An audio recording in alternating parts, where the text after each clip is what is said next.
And I'm gonna ask, how are you doing today, Jonathan, too?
Good afternoon, everybody. I want to thank everybody for being here today at our Lunch and Learn.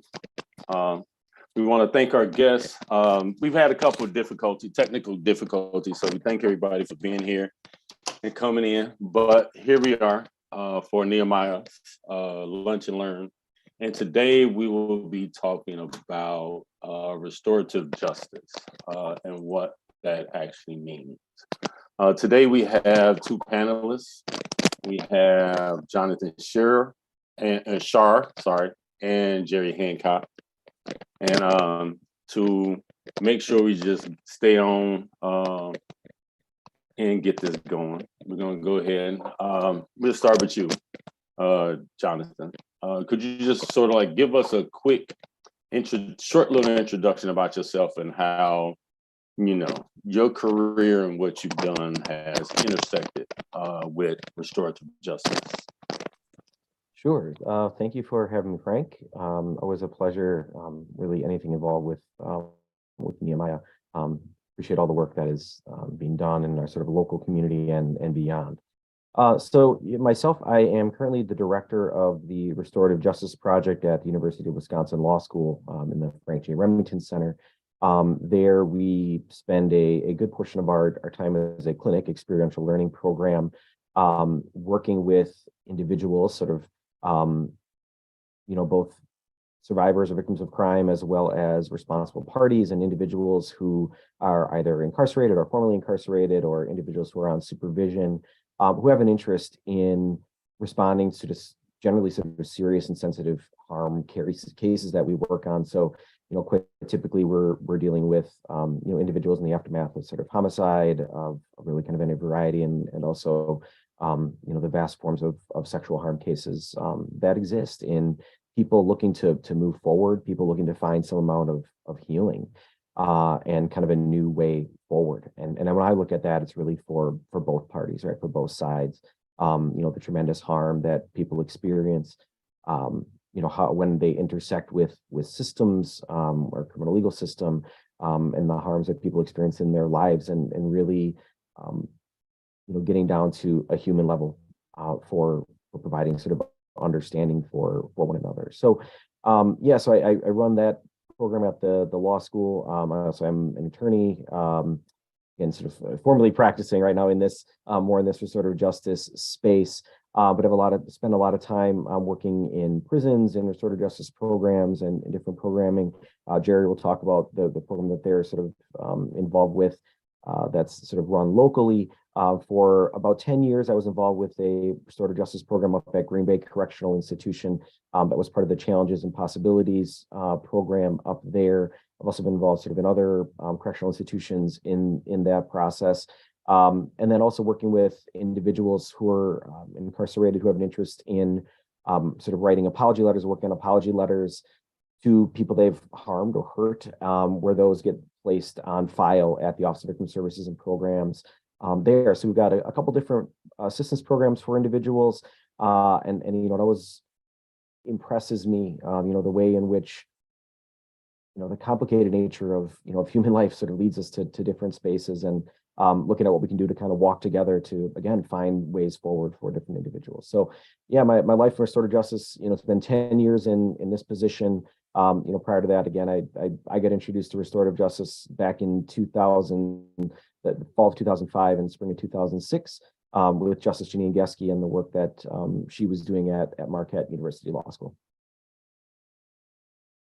All right, thank you. And yeah, restorative justice is is awesome, and the work you are currently doing is awesome.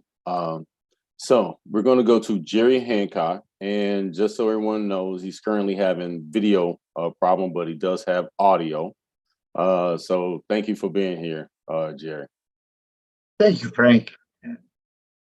I am glad to be here. One second.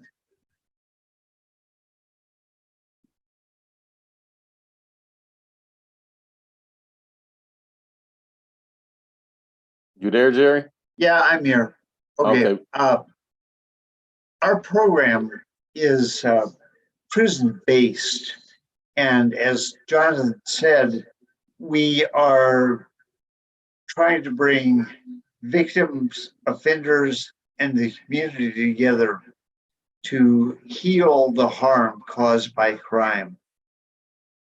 And we recognize that there are victims both inside and outside the walls of Wisconsin prisons. And I think it's important to understand that restorative justice occurs in a number of different settings. And I often say, much to Jonathan's chagrin, I think, that restorative justice is like cheese. When you say cheese, that just tells you a little bit about something pretty generic. And there are all kinds of cheeses and all kinds of restorative justice, but I think they all have the same basic ingredients, which is victims, offenders, and the community coming together to heal the harm caused by crime.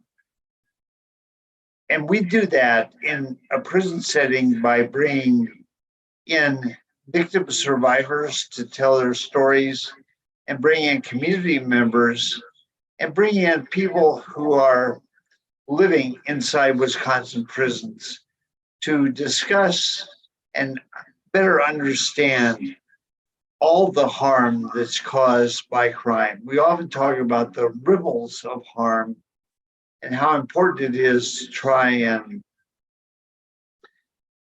and heal all those ripples. So that's what we've been doing for the past 17 years. Jonathan and I share the same mentor, Justice Janine Geske, who taught us both how to do this work, and we're both deeply grateful to her for leading us to this kind of healing. So that's what we do.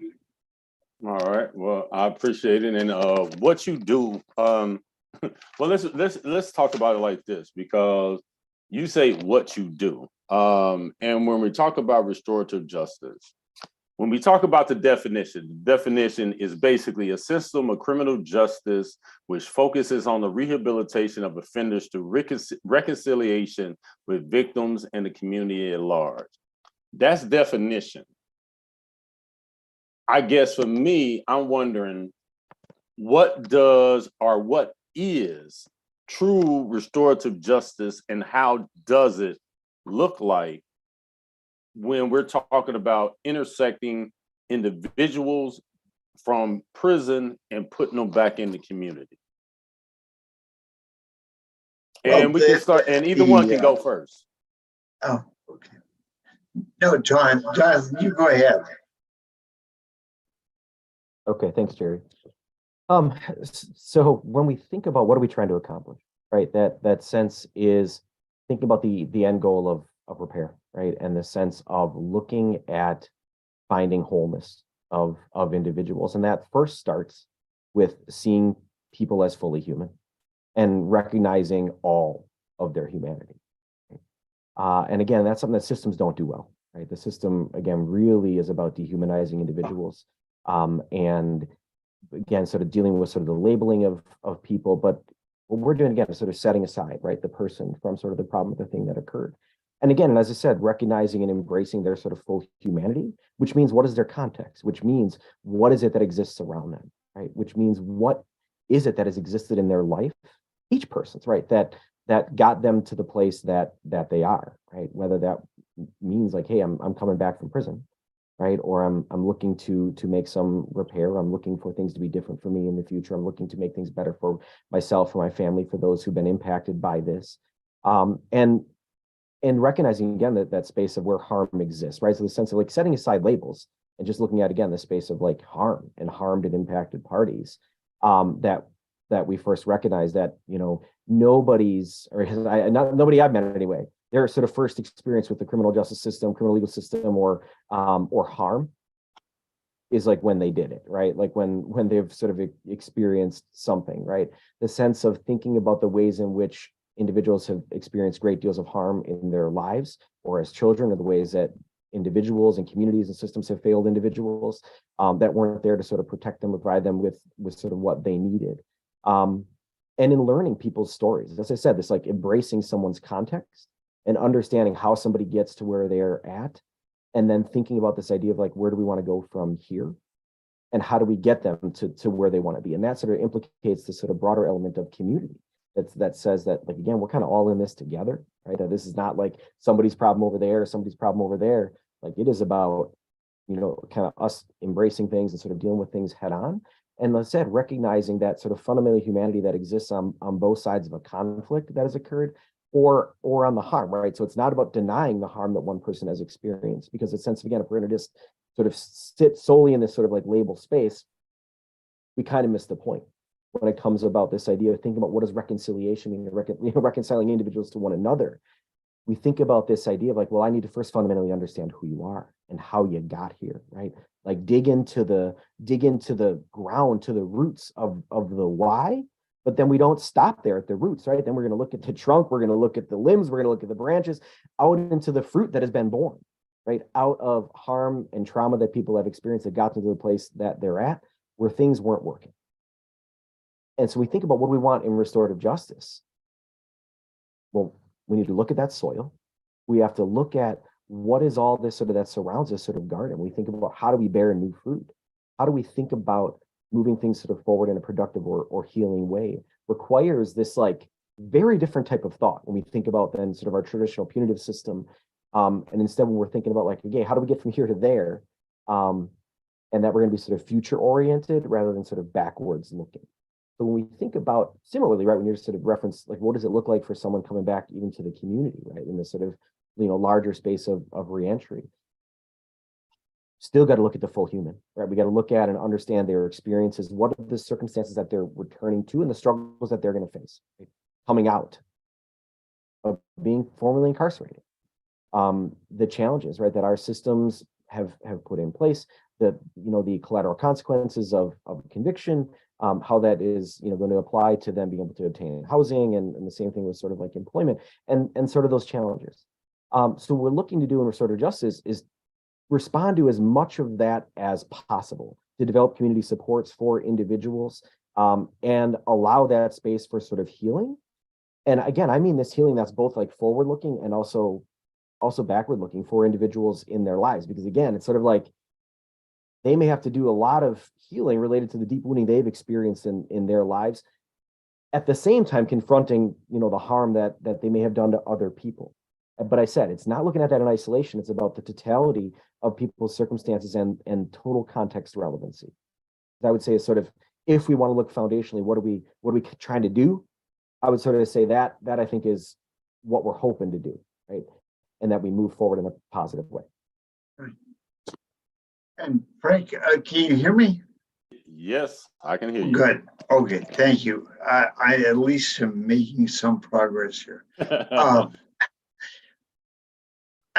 In answer to your question, I would start backwards. Your question was about how do we welcome these people back into the community, and how can restorative justice help with that?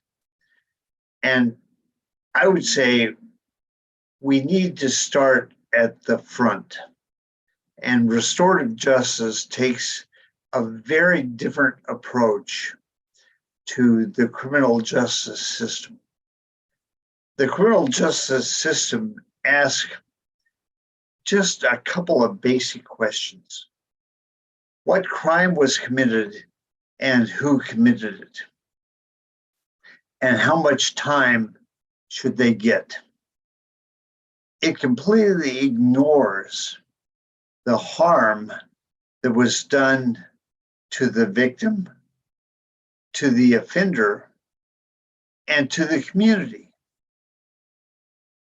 I often talk about how we do programs with women, and I ask them, when they were convicted, did anybody ask what's going to happen to their kids? And the answer is almost always no one.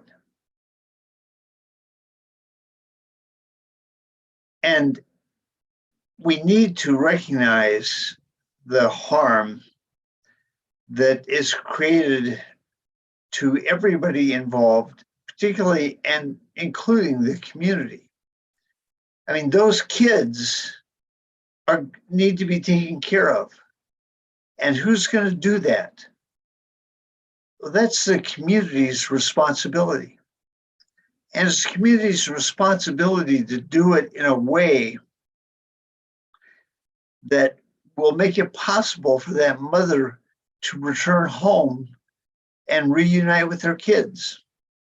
But the system doesn't care about that. And so when that mom returns home, she's facing enormous challenges to put her family back together.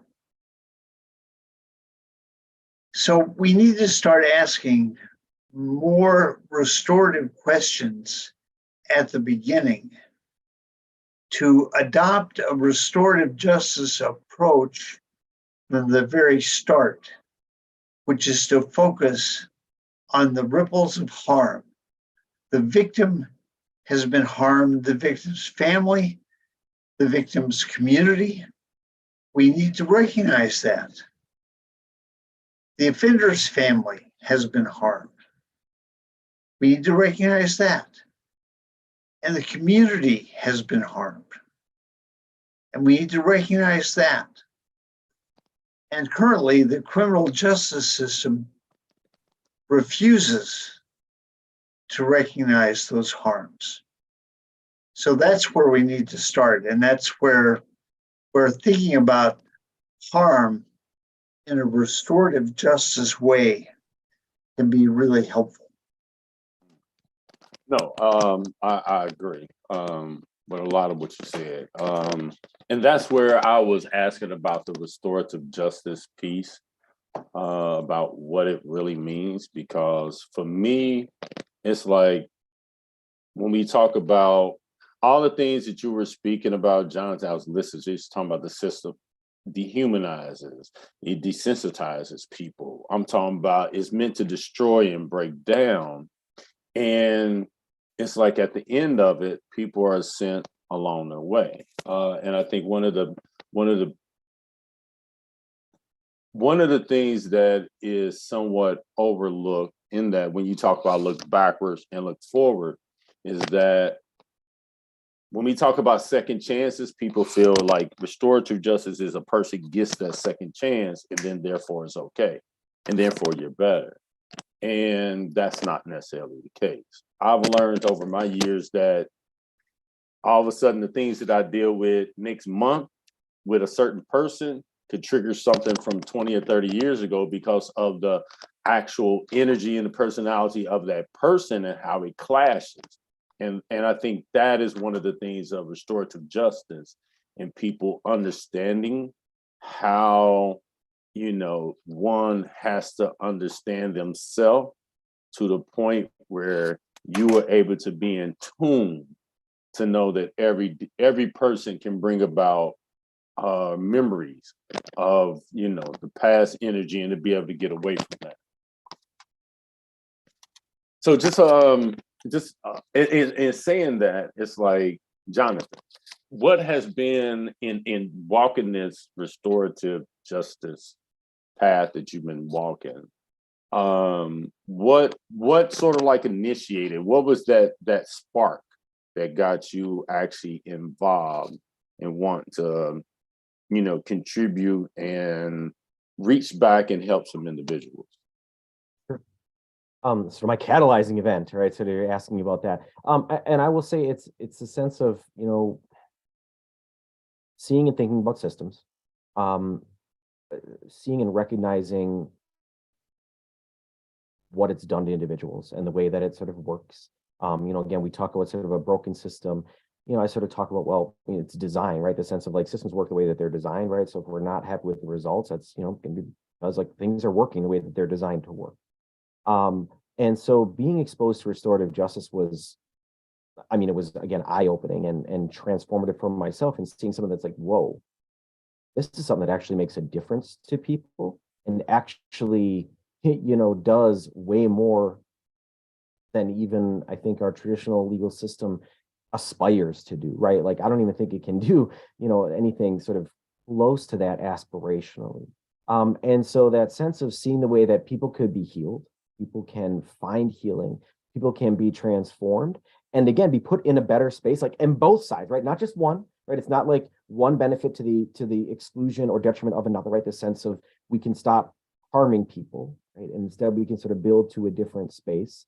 So that catalyzing event was being exposed to this, again, restorative justice in serious and sensitive harm cases, this sort of victim offender dialogue process of like bringing people together to sit down and recognize that they, you know, have more in common than they have different, and allowing for people to be able to do even that transformative work, to see themselves differently. But again, really to dig in, as you're alluding to a little bit earlier, the sense of like, hey, you know, what is it next week that triggers something in me that sort of pulls me back 20 years? That's again dealing with sort of the trauma, right? Like understanding sort of the lived experience of people and allowing them to engage with some of their own traumas and triggers that they've experienced and understand who they are better. And then providing them and equipping them with tools, again, to think about themselves differently, to think about conflict differently, and think about sort of these situations and even interactions potentially differently. So ever since I got to see that sort of in action, I knew I wanted to be a part of that.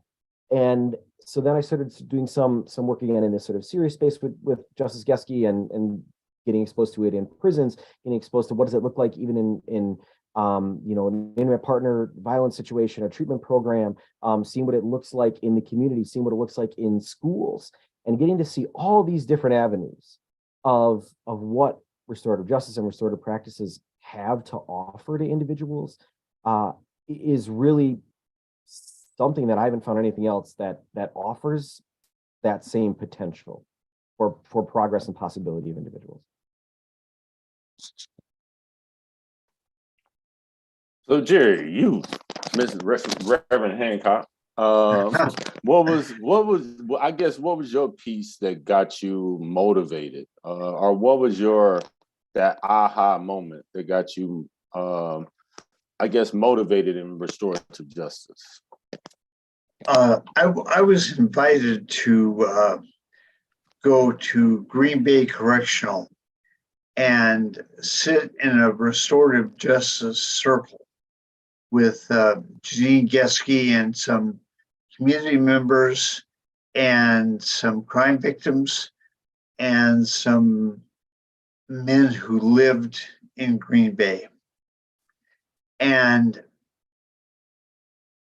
what I witnessed in that circle was the creation of empathy. And Martin Luther King said, sympathy is feeling sorry for someone. Empathy is feeling sorry with someone. And bringing those people together created empathy. Victims were able to see offenders as real human beings. Offenders, importantly, were able to see victims as real human beings that had families, that were impacted by crime, that had communities that were impacted by crime. And community members saw that both victims and offenders had been harmed, and their communities had been harmed. And so it changed them to us. And I've come to believe that without empathy, without discovering or rediscovering your empathy, change is impossible. But once you rediscover or empathy is created, then change is really possible. And to me, that's what restorative justice does. Restorative justice creates empathy. And empathy is the engine that drives change. So speaking of that, you spoke about apology letters, and either one of you can respond to this. How important are apology letters, and what type of effect do they have? Either one of you can answer. Sure. I mean, I can speak sort of directly about our program a little bit. The sense is thinking about first, who are they for, right? And I'll say, like, when individuals sort of reach out to us for assistance on this, that sort of first draft that we sort of look at is really for the person, right? It's about this person. And so I utilize that process as a bit of even a microcosm of a restorative process where I can't, again, bring them together with this other individual, right, who this letter may be addressed to. But I can still get them to think about the same sorts of questions, think about things, again, from that sort of ripple effect lens, think about impact, think about their own family, think about their own sort of things that they sort of experienced. And even across that process of working on sort of different drafts of an apology from this sort of restorative space, we see transformation of how they think about, again, what has happened and their role in it and what this other person may have experienced, to look at the harm in which they've been a part, right, a contributing factor of. As far as sort of how important are they, right? Well, there's sort of several things. One, it depends on the place that it comes from, right? Sort of a forced apology doesn't mean much, right? It's the sense of like ordering somebody to write an apology letter. I've seen that even be the case where like literally they don't even like, their cellmate might write it or some other person might write it, or it's like, a parent telling you like, and say you're sorry, right? Got to be something that comes from the person because it's something that they want to do, right? That it has some meaning to them first, right? Like, what is the meaning that they even place in making an apology, right? What is the value that they see in it? Why, right? Just like the why of the thing that happened. Well, let's look at even the why of this sort of apology. So I think about it from the space of the writer first, right? In that sense of like, why are you doing this? Why is this something that's important to you? Why do you want to do this? How do we help you express in your own voice what it is that you're sort of thinking and how you feel sort of about this? That there's not a lot of spaces for processing. Again, we work primarily with incarcerated individuals in this space. There's often, again, not a lot of space for processing, certainly no safe space for processing, right? Other than maybe one or two close people that they may know or have connections with that at the institution with other men that may live there, women that live there. Thinking about that. Then the second piece is like, all right, well, what about the other side? Well, the first thing is, again, we don't just send letters to people, right? It's a sense of offering choice and voluntariness, right? Like, people should also be free to receive or not receive an apology or an apology letter if they don't want one, right?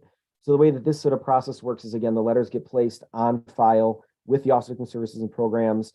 The person who wrote them will not know, right, whether a person is even registered with that office. They won't be notified whether someone gets it. So it's a sense of, again, what are you offering it for, right? So it's all out there for that other person, right? You're doing it because you want that person to experience it if they want, right? And you sort of said what you want to say to them, and that it's not a selfish motivation that says, oh, I need to know that they received it. I need to know that they sort of respond or that they got it right. That's again thinking about you, right? When this is again about getting us to think about the other and about the other person and doing it for those sort of more pure motivations, right? The sense of like, you know what, I may never know. And that's fine. That's still an I'm sorry, right? That's valuable. Culturally, I think, we live in a society that there is a sort of expectation, right? That as soon as someone says I'm sorry, well, then the automatic expectation societally, culturally is right that the person says, oh, that's okay, right? Sort of this, forgiveness culture, right? And then if someone doesn't meet that expected response, with our culturally expected way of like, oh, it's okay, right? Then it sort of flips that dynamic around and then allows the person who like created the harm that they then apologized for, that where the apology wasn't accepted, for them to feel like, well, fine, then I didn't mean it, right? Or I take it back. Right. It allows them to feel sort of justified, right, in their own stance or their own righteousness, right? Like now they're in the right and the other person is in the wrong. Even Right. though thinking about a healing journey and how complex and complicated that may be, an apology may be an important part for that other person to go forward, right? But we can't necessarily expect anything in return, right? It's about things that are freely offered and for the purpose just of offering them for this other person, right? It's a sense of, if I offer an apology, if I say, again, if I'm apologizing, if I say that I'm sorry for something, and that other person says, I don't accept that apology, I have to be able to say, okay, that's fine. Okay. Like that's totally right. That doesn't change how I feel. That this is still, I'm offering this for you. It's for yours to take, receive, set down, do whatever with, or maybe to come back to, right? Because again, sometimes I might not be in a place to receive that apology, particularly if it comes too soon, right? Or it comes too fast, or it feels just explicitly reactionary rather than from a place of thought and reflection that thinks about my Right. actual behavior. Frank, can I add something about Yes, please. about the men and women we see in our programs? Jonathan has his students try and facilitate victim offender dialogues, which are one-on-one restorative justice meeting between an offender and their victim. And these, Jonathan can talk more about this than I can, but these are very structured kinds of dialogues that take place. And it takes a lot of preparation for both the victim and the offender to engage in that kind of discussion. Our program involves surrogate victims. These are victims of real crimes who had real experience with the ripples of crime, who come in and tell their experience to a group of people in prison who are not their offenders. And it's really hard to get to any kind of sense of forgiveness in that kind of program. In fact, Jean Geske taught us that forgiveness is sort of the F word in restorative justice. Restorative justice is not designed to put pressure on the victim to forgive. Forgiveness belongs only to the victim. And as Jonathan pointed out, they get to decide how they want to deal with that, if they want to deal with it at all. But what this creates is kind of a forgiveness gap in prison, because most people in prison will not have an opportunity to have a face-to-face dialogue with their victim, or even have any assurance that if they write an apology letter, that will ever be read or responded to. Right. So the question is, how do you deal with forgiveness? Right. And this is something I've thought a lot about because, again, forgiveness is not part of restorative justice, but forgiveness is part of who I am as a Christian minister. So it's something I have to think about. And the best I've come up with, and this goes to a point Jonathan made about how does someone in prison work towards a forgiveness that they may never get from their victim? And they can work. No, go ahead, Frank. Go ahead. I'm sorry. I'm taking too. This is No, I getting to was be. just No, it's getting to be a sermon. no, it's okay. Stop me, please, please. Hey, you guys stay true to your roots. No, but as you say, forgiveness. I think one of the components, and this is just for myself, is that forgiveness had to first and foremost start inside me. Exactly. I was in different spaces where I was growing and I was maturing. But it's like there was always something coming. There was always this reminder of. And once it got to the point and place where I actually love myself, and I mean wholly love myself, that is where I really was able to forgive myself, because then I quit living in the past. Then when somebody bring up the past, I'm looking at them like they're crazy, be like, okay, that was just one little part of who I am now. So Right. What are you looking at? The part of the whole person. And that's when I was able to walk in my own forgiveness, where then I felt like I didn't have to grovel and beg people to accept me, because then they started accepting me. And I think that's one of the components of restorative justice that really, needs to be touched and hit on, that building up that inner confidence where you forgive yourself and you understand you made a mistake, but you're not the mistake that you made. You are the person that you're walking in now. Right.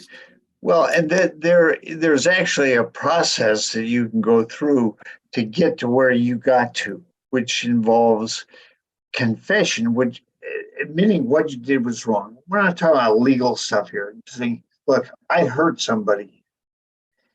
And then contrition, which is being truly sorry for all the harm you caused. And this is the connection between restorative justice and personal forgiveness.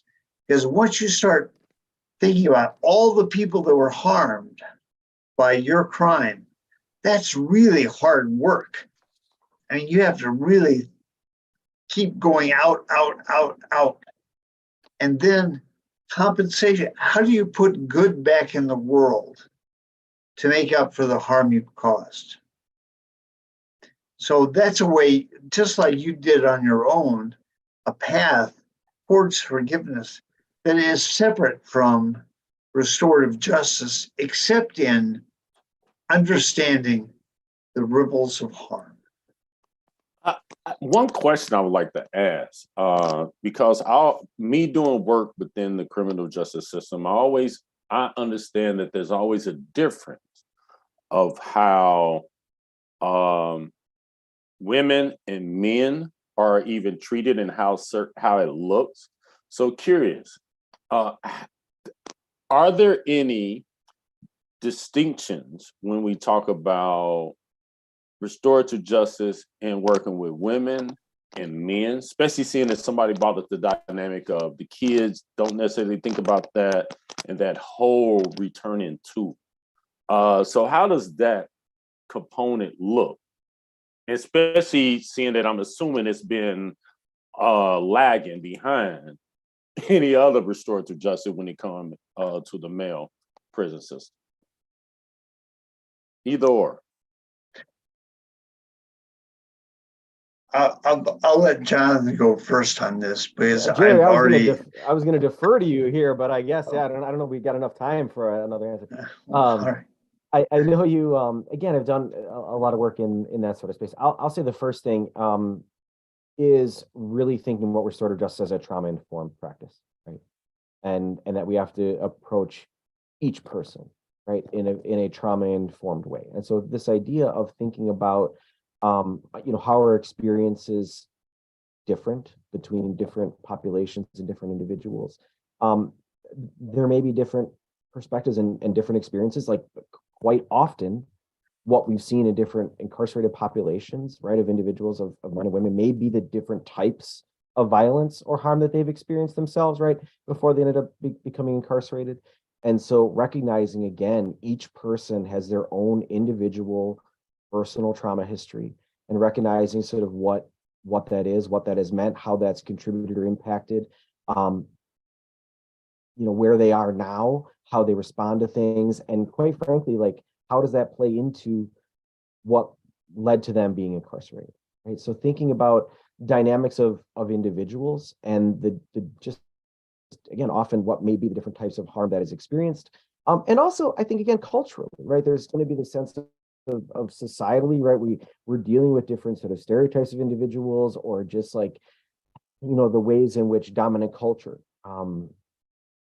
either has expectations or or puts different labels or things onto people.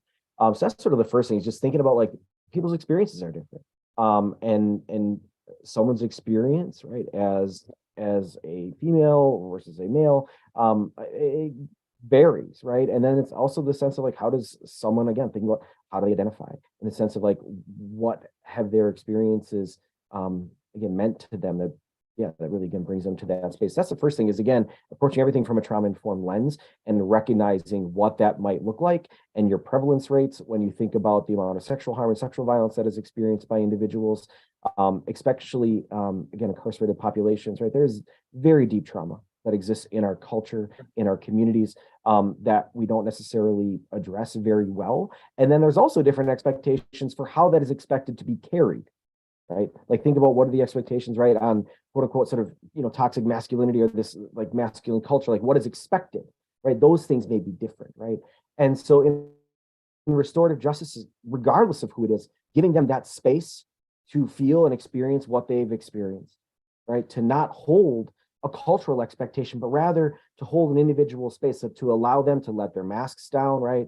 Or to let walls out, to be them, and to be able to actually feel what they've experienced, and provide a safe space for that. So there are certainly differences, but I want to say the overarching element is still going to be this space of recognizing trauma, and recognizing how we work with that, how it manifests differently with adults versus children, how it manifests between boys and girls, everything, right, that people have experienced. And a lot of ways that, again, becomes gendered violence, right? And especially within our communities and our schools. I guess, Frank, if I could generalize, one of the things about restorative justice, one of the key things is recognizing the ripples of harm and understanding how we have to see those ripples before we can heal the harm. And my experience doing restorative justice with men and women, men, the aha moment for men is, oh, wow, there were so many, I didn't know, I didn't realize there were so many victims, so many people impacted by my crime. Women get that right away because so many of them have been victims of crime themselves and have had to try and put together lives of themselves and their families in communities. So they understand that from the jump. And what restorative justice can give to women is a voice. By bringing together people and listening to each other's stories, they get the courage to tell their own stories. And from that, they can begin to heal. So it's a difference of understanding victimization. For men, it takes a minute. women understand it immediately. Yeah, we always got to be hard headed, I guess, huh? So speaking of that and all your years of doing this, Jerry, what is the one thing that if you had a magic wand, you could like fix it, eliminate it right now, today?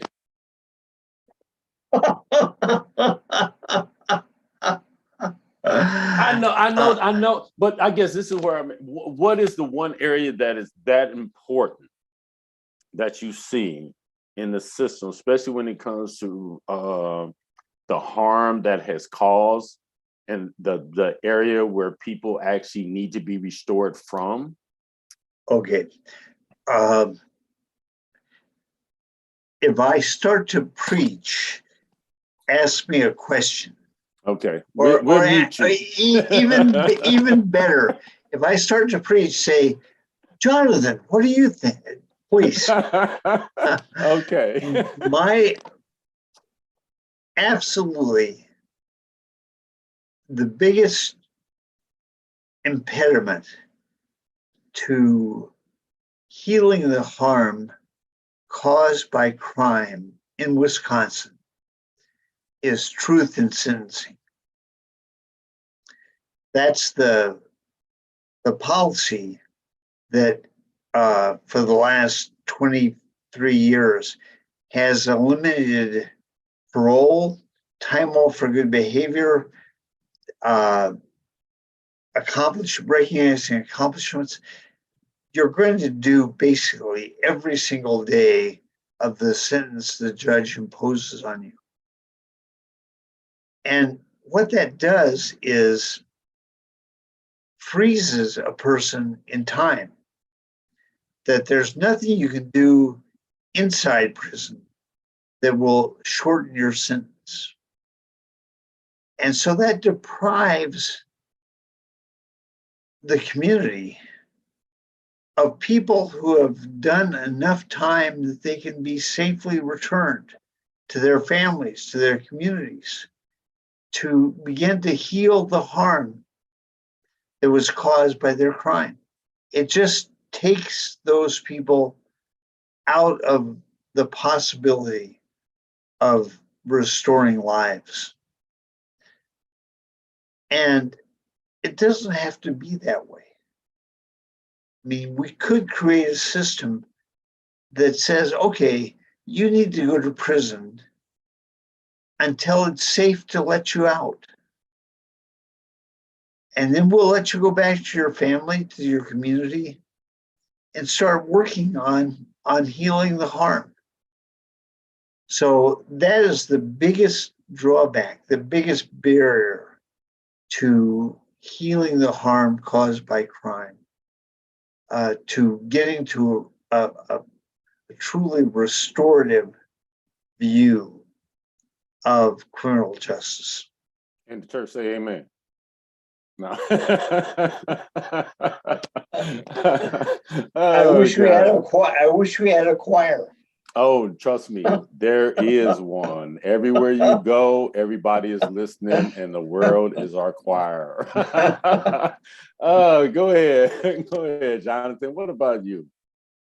I would say I'm going to ask you to re-ask a targeted question, because otherwise I would be I would say, I'm going to ask the genie for more wishes, right? Like the sense of I can't cure this with one thing. So if you, I guess, target more deeply, like what am I fixing, right? Like, is this like, again, sort of criminal legal system stuff? Is this like restorative justice stuff? Like what is the space again? Otherwise, related to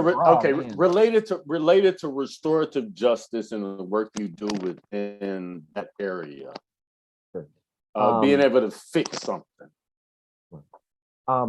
So the first piece, so you'll get a multi-part answer, right? So it's still just one thing, though. Okay.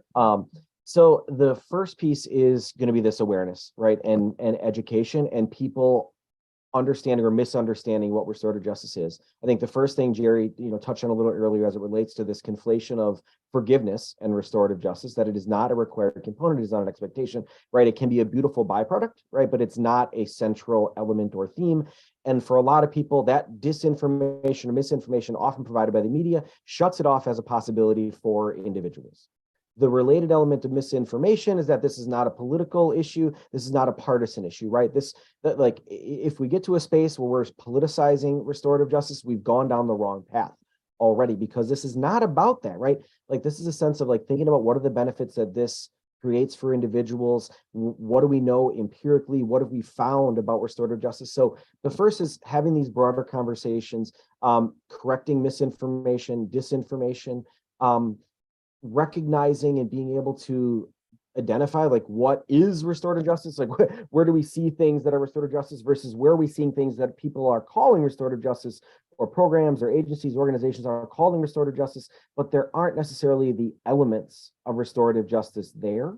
That these people, they might see one bad experience, whether this is in schools or some other avenue, that then totally turns them off to even to the idea when what they've seen actually isn't even it, right? Like, I don't know what it was, but it wasn't restorative justice, right? Like, that's what I'm sort of left with.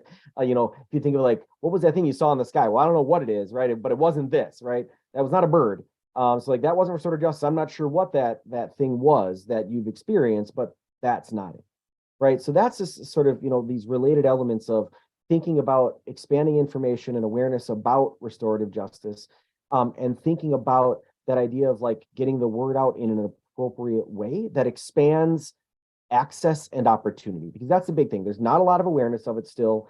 There's not a lot of access to it. There's sort of very limited programs.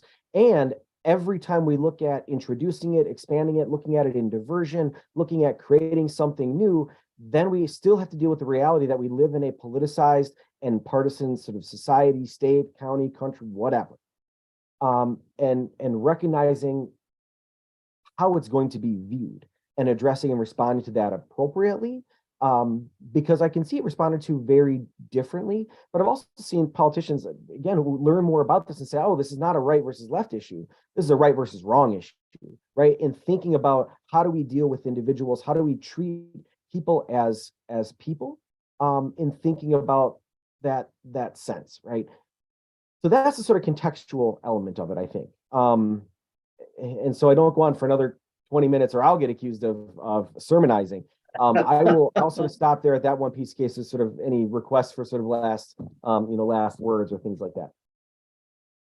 No, Frank, just let me add to, Jonathan's right. I mean, there are so many misconceptions about restorative justice.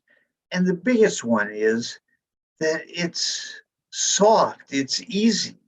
Restorative justice is incredibly hard work.